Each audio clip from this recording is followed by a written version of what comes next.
lendeth itself even to the first fall, that is, Adam's fall, and all other sinful actions, both of angels and men, and that not by bare permission, which also he most wisely and powerfully boundeth, and otherwise ordereth and governeth in a manifold dispensation to his most holy ends.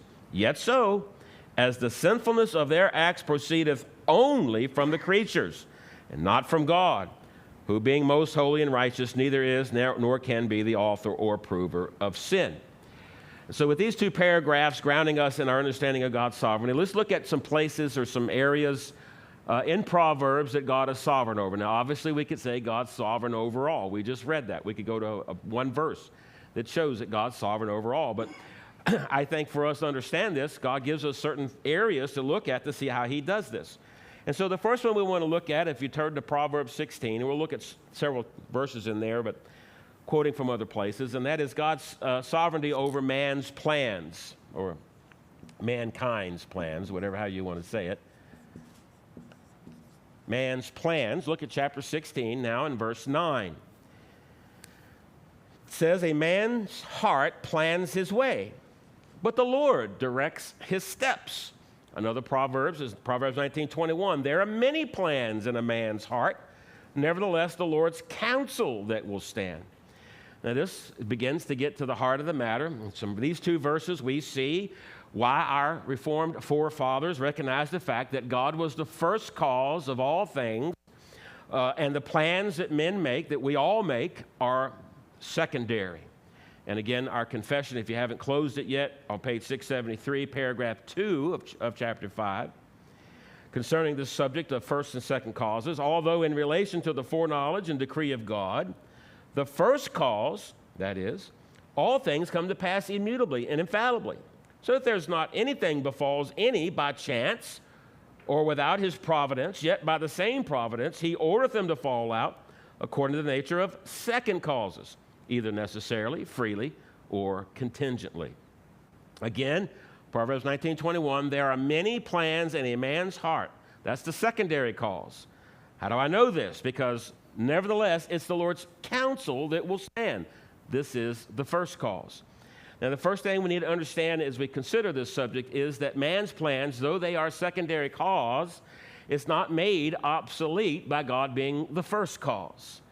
And so by this we mean we can never think to ourselves, brethren, that, well, it doesn't matter, it doesn't make any sense to make any plans or anything because God's just going to overrule them anyway.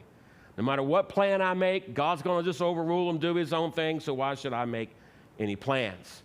Well, brethren, that attitude and that thinking is what gives rise to the heresy of fatalism. I push back against it all the time, and you hear me say that. And the Word of God contradicts this sinful thinking. It does so because the Bible commands that we make plans. Most of Proverbs is all about doing things and making plans, and so just very little of it, as we're going to see today, really focuses in on this other part of God's sovereignty. You must plan to work hard to provide for your needs. Proverbs 21:5, the plans of the diligent lead surely to plenty, but those of everyone who is hasty surely to poverty. Without making a plan, your work will most likely not succeed. Proverbs 24:27, prepare your outside work, it says. Make it fit for yourself in the field, and afterward build your house. The point there is, if you don't seek to make wise plans, you go decide to build your house first before you prepare your fields. You might have shelter over your head from rain, but you're starved to death because you didn't prepare and you didn't make plans to prepare the fields. And so making plans is absolutely vital to living life. And so we need to put thought into all that we seek to do, or else these things will not turn out well. Proverbs 15:22, without counsel, plans go awry. So just because God always has the last word on how all of our plans end up, it never means that we should never take time to make or to execute plans. So we have to make sure that gets established. But we are to learn, brethren, that from God's sovereignty on this matter is that all of our plans are subject to God's decrees and eternal purposes, things we don't know about until after they have happened. And so no matter how much we plan or how much effort we may put into our plans, if they are contrary to God's eternal purposes, if they are contrary to God's predetermined decree, as it were, he will redirect them or abolish our plans altogether. Think about the biblical narrative of Joseph and his brothers. It's a classic example of this playing out. It was the plan of Joseph's brothers to get rid of him. In fact, at the beginning, their plan was to just kill him. That's how much they hated him. They were so jealous of him. They wanted him gone one way or the other. So they devised a plan, Genesis 37:18. When they saw him afar off, even before he came near, they, quote, conspired against him to kill him. Then verse 24, their older brother, 21, Reuben heard it, and he delivered him out of their hands and said, let us not kill him.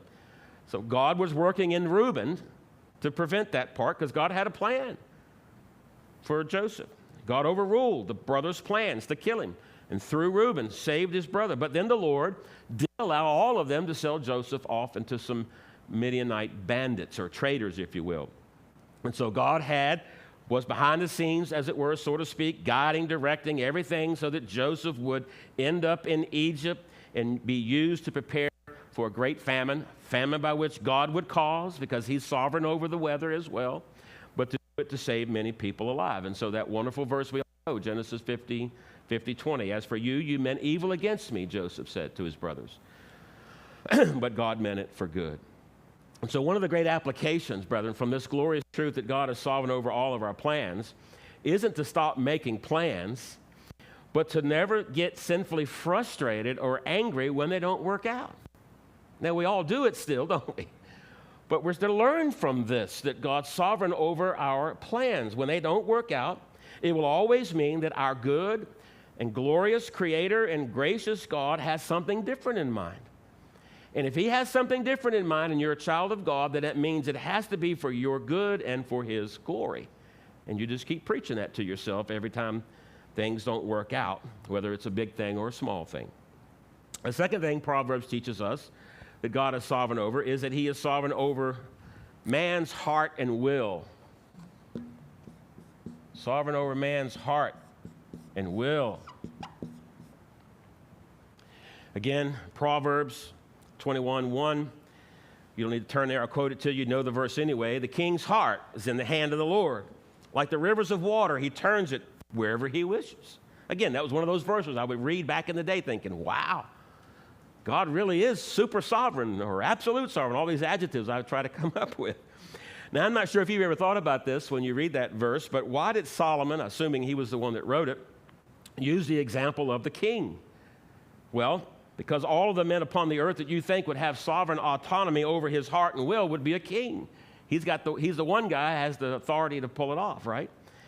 But I think what's going on here, as we think about it, if God is sovereign over the king, then obviously I think Solomon is saying to us that he's sovereign over everybody else as well.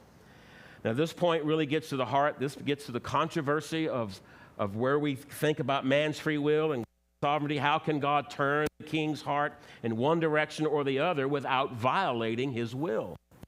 Remember what our confession says, nor is violence offered to the will of the creature. Well, the way to understand this, brethren, is to know that God never forces men's hearts to act contrary to their own desires. In other words, contrary to what Arminians say about us, we do not believe God turns people into mindless robots. They always act according to their inward desires. But God has sovereign power to rule and to change people's desires without doing violence to the wills. Let me give you some examples, brethren. One would be the very text itself, the rivers of water issue. The rivers of water is a metaphor for the king's heart, right? Water is subject to gravity, and the river just flows. It's going to naturally flow wherever gravity takes it. That's where it wants to go. That's where it always wants to go. All right? And in the case of this water, it is a picture of man's depraved heart. It always wants to head toward unrighteousness. It always wants to head away from God. It never wants to go toward God. Man goes from the womb speaking lies. Genesis 6:5, the Lord saw the wickedness of men was great in the earth, and that every intent of the thoughts of his heart was only evil continually. And so God needs only to redirect the banks of the river, banks which he owns. He owns the water too, by the way. And it will flow in whichever direction he wants it to go. God shapes the boundaries, he shapes the circumstances and the internal inclinations of the heart so that they freely move in the exact direction of his sovereign decree and will. God uses and guides the evil intent of men's hearts in order to bring about his decree of glorifying himself and doing good for his people. For in him we live and move and have our being, Acts 17. It is God who works in us both to will and to do according to his good pleasure, Philippians 2. One of the proof texts that is often used, Acts 4:27, for truly against your, that is God the Father's holy servant Jesus, whom you, God, anointed, both Herod and Pontius Pilate, with the Gentiles and the people of Israel, they were gathered together, listen, to do whatever your hand and your purpose determined before to be done. Did God force them in their wills to do this? No, it was the desire and free choice of Herod and Pilate to allow Jesus to be crucified. But they were the second cause. The first cause was that it was the determinate decree of God that Jesus would be crucified. Again, they meant it for evil, but God means it for good. Another helpful illustration is the story of Balaam in the book of Numbers. Balak wanted Balaam to prophesy evil against the people of God. Balaam was desperately wanted to do that, by the way. He really did want to do that, but God prevented him from doing it, as you know the story. So did God violate Balaam's will and force him to do whatever he wanted to do? No. The Lord redirected his evil intent so as to fulfill his own purposes. One way he did this was the fact that God owned Balaam's tongue, just like he owns the donkey's tongue, right? He caused audible words of his own choosing to come out of Balaam's mouth. All the while, Balaam's evil intent never left him. It never left him. Another means God uses to redirect Balaam's sinful curse, to desire to curse the people of God, was fear. Even though, again, brethren, he wanted the money, he wanted the gold to do it. He desperately wanted to do it. But God prevented him, and one of the reasons was fear. An angel of the Lord stood before him, and he had a sword in his hand. And so Balaam had a choice. He willed to speak only what God allowed for fear of being divinely executed. And so he chose the right course, as it were, by God using that particular circumstance. So yet, as soon as God accomplished his purpose to prevent Balaam's evil intent, the river of his evil desires continued to flow unhindered in the direction of his own choosing.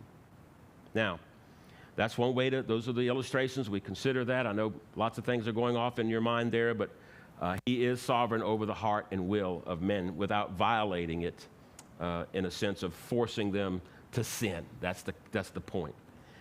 Thirdly, now, as we move on, Proverbs gives us a third matter in which God is sovereign over, and he's sovereign over seemingly random events.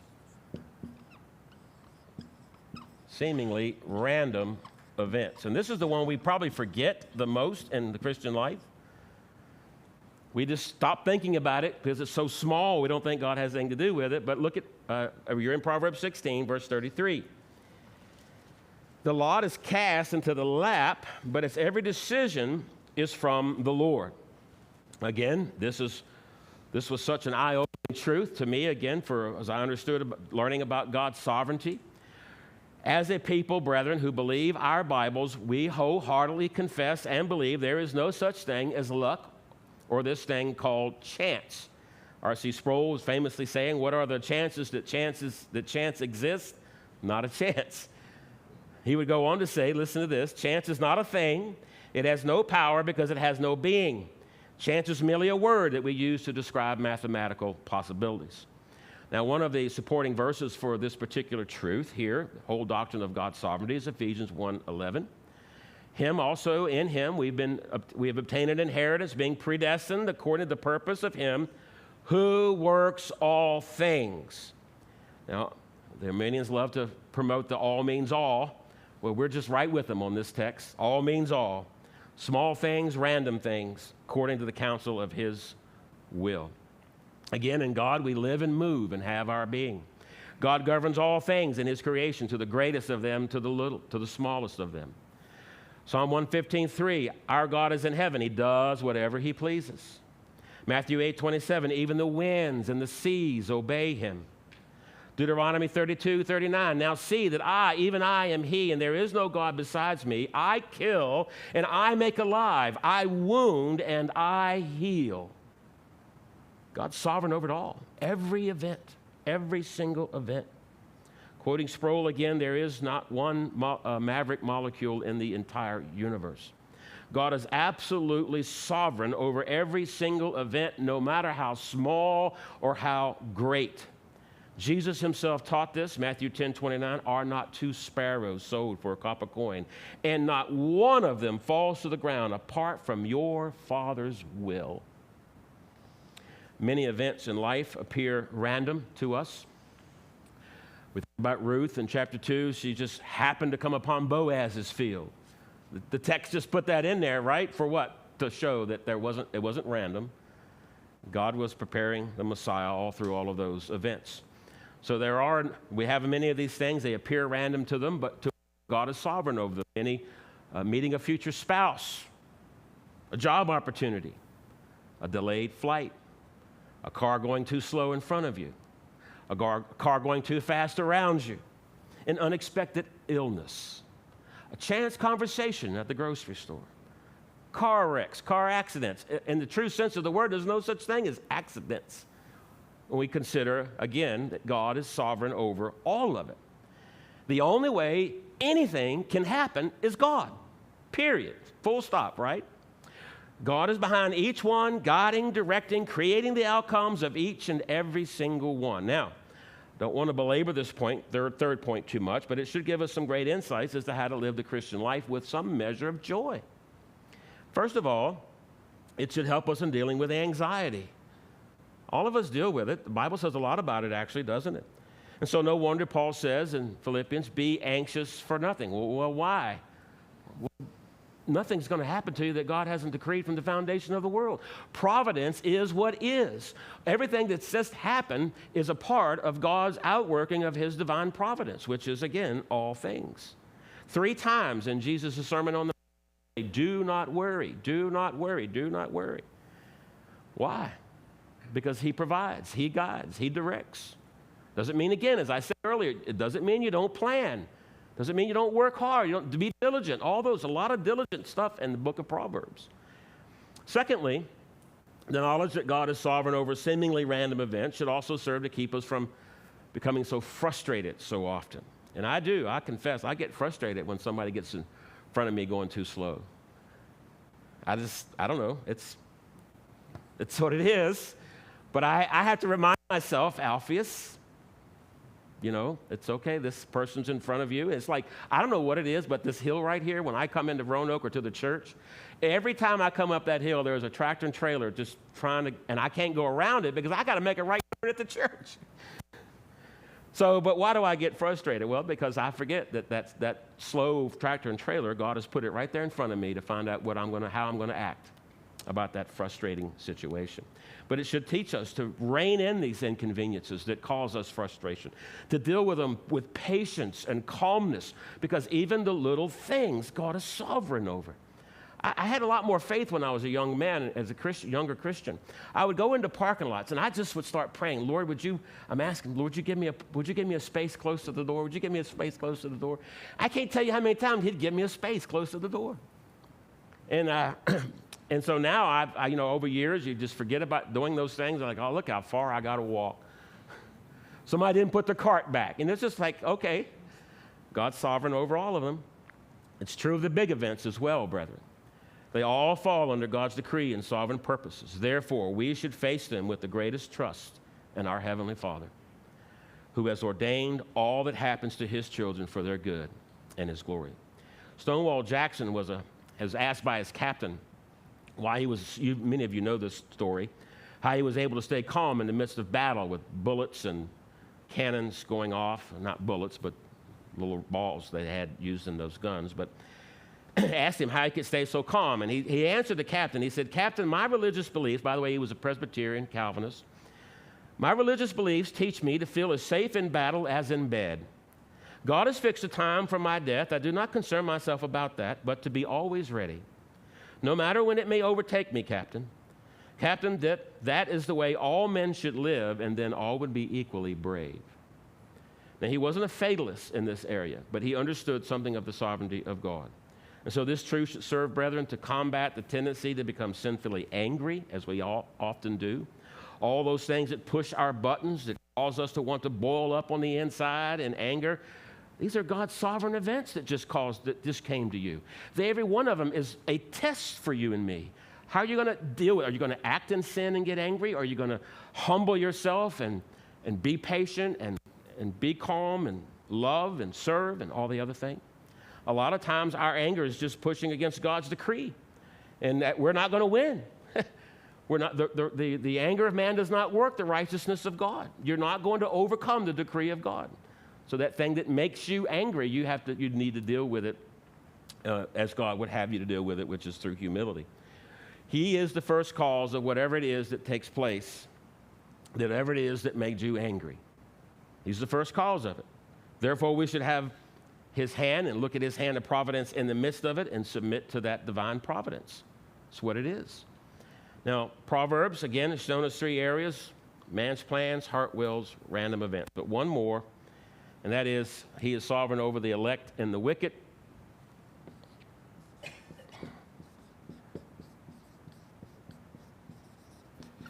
Wicked, you could use a different term, unregenerate, non-elect, whatever you want to use the term, that's meaning the same thing. So you're in Proverbs 16, look at verse 4.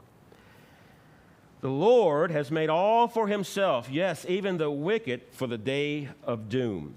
Some translations use the word the day of evil. Hear what Matthew Henry says about this verse. God is the first cause. He is the former, that is the creator of all things and all persons, the fountain of being. He gave every creature the being it has and appointed it its place. Even the wicked are his creatures, though they are rebels. I think it was Martin Luther who was famously saying that even the devil is God's devil. Now, this is where the opponents of God's absolute sovereignty really do